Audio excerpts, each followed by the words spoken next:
എന്താ വിത്തം കണ്ടിട്ട് എന്ത് തോന്നുന്നു ബ്രിട്ടനിലുള്ള ഈ പറയുന്ന കലാപം?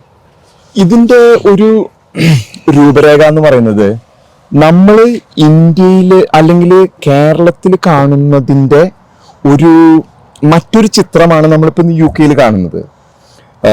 ഇപ്പൊ ഇന്ത്യ പാകിസ്ഥാൻ ആ ഒരു ചേരിത്തിരിവ് യു കെയിലും സംഭവിക്കുന്നുണ്ട്. ലണ്ടൻ മേയർ സാദിഖ് അങ്ങനെ എന്തോ ഒരു വ്യക്തിയാണ്, എന്തൊരു പാകിസ്ഥാൻ ഒറിജിൻ വ്യക്തിയാണ് പ്രൈം മിനിസ്റ്റർ.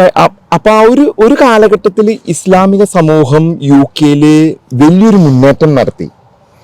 അവര് വർഗീയമായിട്ടുള്ള ആ ഒരു ഞാൻ മുമ്പും വീഡിയോസിൽ പറയുന്നത് അവരൊക്കെ നമ്മുടെ സഹോദരങ്ങളാണ്. പക്ഷേ അവർ സംഘടിച്ചൊരു രാഷ്ട്രീയ നിലപാടിലേക്ക് എത്തുമ്പോൾ ആ ഒരു ചിന്താഗതി മാറിപ്പോവാണ്. മറ്റുള്ളവരെ കാഫിറായിട്ട് കാണുന്ന, അതായത് പൊളിറ്റിക്കൽ ഇസ്ലാമാണ് ഇപ്പോഴത്തെ അവിടുത്തെ ഏറ്റവും വലിയ പ്രശ്നം ഉണ്ടായിരിക്കും.